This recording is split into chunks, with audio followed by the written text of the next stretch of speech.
রাধে রাধে বন্ধুরা, welcome back to my channel happy family ব্লগে তোমাদের সবাইকে স্বাগত। আশা করি সবাই ভালো আছো, আমরাও ভালো আছি। তো আজ তোমাদের জন্য একটা নতুন ভিডিও নিয়ে চলে এসেছি। তোমরা ভিডিওটি অবশ্যই শেষ পর্যন্ত দেখবে বন্ধুরা, আশা করি তোমাদের ভালো লাগবে। তো আজকে তোমাদের একটা নতুন রেসিপি দেখাবো তোমাদের, তো ভিডিওটা অবশ্যই দেখবে। আর রেসিপিটি কি সেটা তোমাদের অবশ্যই বলবো। এইভাবে তোমরা কোনো রকম ঝামেলা ছাড়াই একবার বানিয়ে খেয়ে দেখো, তোমাদের সত্যি খুব ভালো লাগবে। তো আজ আমি বানাবো সাদা মিষ্টি দই। তোমরা অনেক খেয়েছো জানি, কিন্তু এইভাবে একবার করে খেয়ে দেখো, ভালো লাগবে। তো চলো রেসিপিটি দেখে নেওয়া যাক আমি কিভাবে বানাই। আর এই রেসিপিটি বানাতে কি কি লাগবে সেটা তোমাদের বলে দিচ্ছি। সেটা হলো দুধ লাগবে, আর লাগবে গুঁড়ো দুধ, আর লাগবে টক দই। তোমরা সবাই জানো। তো চলো আমি এইভাবে বানাই, আমরা এইভাবে করে খাই, তো তোমরাও এইভাবে একবার করে খেয়ে দেখো। চলো, তো এই দেখো দই বানানোর জন্য আমি 1 লিটার দুধ নিয়েছি এখানে। এবার দুধের মধ্যে দিয়ে দেবো কিছুটা পরিমাণ গুঁড়ো দুধ।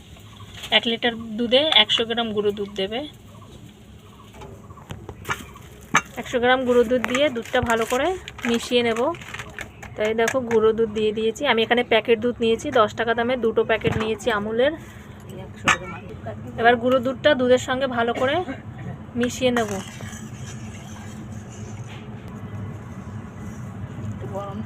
তাই দেখো ভালো করে মিশিয়ে গুঁড়ো দুধটা এবার কড়াইটা জাল হওয়ার জন্য বসিয়ে দিলাম উনুনে।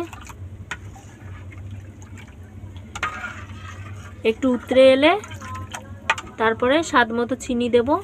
তোমরা যে যেরকম মিষ্টি খাও সেরকম পরিমাণে দিয়ে দেবে। একটু মিষ্টি কম খেলে কম দেবে, আর বেশি খেলে বেশি দেবে। তো আমার মনে হয় মিষ্টি দইটা মিষ্টির মতো না হলে আমার ভালো লাগে না, সেই জন্য আমি সেরকম পরিমাণেই চিনি দিয়েই করি, মানে যাতে মিষ্টিটা বেশি হয়। আর এটা হবে সাদা মিষ্টি দই। তোমরা চাইলে ক্যারামেল করে দিতে পারো, চিনি পুড়িয়ে ক্যারামেল তৈরি করে দিলে তো দইয়ের কালারটা সুন্দর হবে। আর আমি সাদা দই বানাবো। তাই দেখো চিনি দিয়ে দেবো। চিনিটা দেওয়ার পরে এভাবে ভালো করে দুধটা গরম করে নেবে। দুধটা একটু ফুটে এলে যখন উতরে আসবে তখন নামিয়ে নেবে। তো এবারে দুধটা জাল হোক, তোমরা দেখতে থাকো ভিডিওটা। তাই দেখো দুধটা ফুটে এসছে, নামিয়ে দিয়েছি। এবার এটাকে ঠান্ডা করার জন্য অপেক্ষা করব, কারণ দুধটা ভালো করে ঠান্ডা করে নিতে হবে। তারপরে টক দই দিয়ে ভালো করে ফাটাবো। তো তোমরা দেখো এইভাবে তোমরা করবে, দেখবে দইটা খেতে খুব ভালো হয়। তো আমি এই বাটিগুলোতে দইটা পাতবো, সেই কারণে আমি এগুলো ধুয়ে পরিষ্কার করে নিলাম, ভালো করে মুছে নিচ্ছে যাতে জল না থাকে।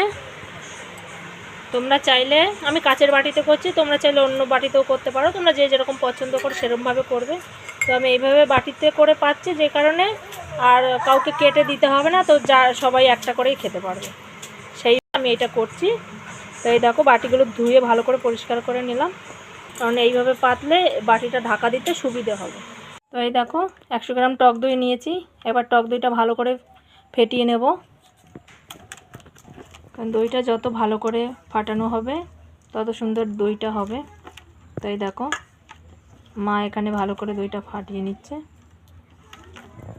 তোমরা এইভাবে ফেটিয়ে নেবে দইটা, তাহলে দইটা খুব ভালো হবে।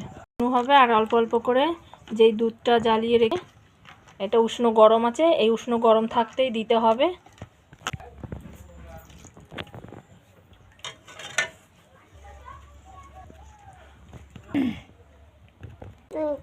তো এটা যেহেতু ছোট বাটি, তো পুরো দুধটা হবে না। এবারে ঢেলে দিয়ে ভালো করে মিশিয়ে নেব।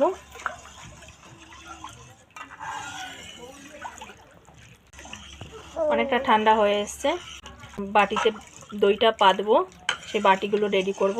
চলো, তো এই দেখো এরকম বড় একটা থালা নিয়েছি। এই থালার মধ্যে আমি বাটিগুলো সাজিয়ে দেব সুন্দর করে, একটা একটা করে।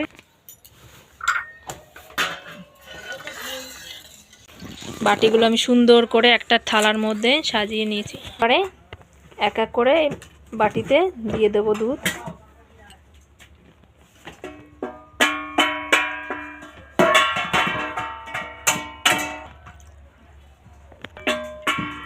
এইভাবে সব বাটিতে পরিমাণ মতো দিয়ে দেব।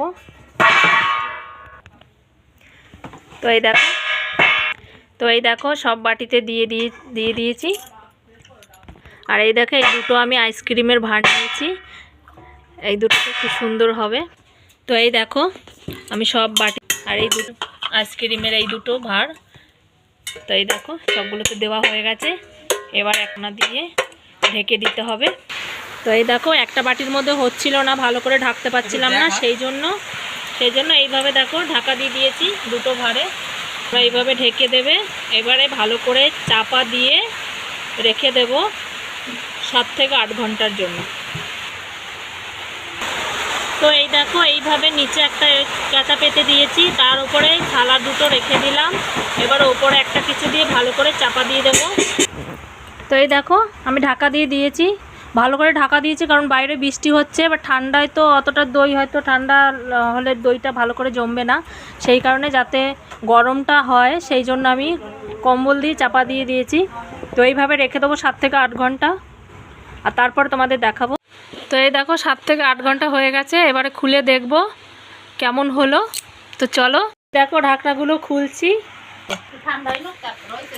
তো এই দেখো কত সুন্দর হয়েছে, দেখো একদম জমাট বেঁধে গেছে ভালো করে। দেখো পড়ছে না, দেখো কত সুন্দর হয়েছে। দেখো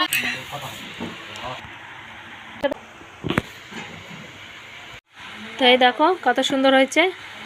এবারে ফ্রিজে রেখে দেবো 8 ঘন্টার জন্য, ঠান্ডা হোক, কারণ দই একটু ঠান্ডা না হলে ভালো লাগে না খেতে। তো এখন রেখে দেবো। তো এই দেখো মা ফ্রিজে রেখে দিচ্ছে। তো তখন দেখলে তোমরা 8 ঘন্টার জন্য ফ্রিজে রেখে দিয়েছিলাম ঠান্ডা হওয়ার জন্য। তো 8 ঘন্টা হয়ে গেছে, 8 ঘন্টা পরে এবারে দেখব। চলো। তো এই দেখো আমি একটা বাটি বের করে নিয়েছি, আর তোমাদের দেখাবো কতটা সুন্দর হয়েছে। তোমরা দেখে বুঝতেই পারছো, দেখো। তো এই দেখো আমি একটা বাটি নিয়ে নিয়েছি, আর তোমাদের দেখাচ্ছি। এই দেখো কতটা সুন্দর হয়েছে, একবার দেখে নাও। তোমরা এইভাবে বানিয়ে খেয়ে দেখবে, আশা করি তোমাদের সবার ভালো লাগবে। তো আমি একবার তোমাদের কেটে দেখাবো। এই দেখো কতটা সুন্দর হয়েছে, কতটা গাঢ় হয়েছে, দেখো একদম পুরো দোকানের মতো দই। তোমরা এইভাবে বানিয়ে খাবে। তো চলো আমি একটু খেয়ে দেখি কেমন হয়েছে।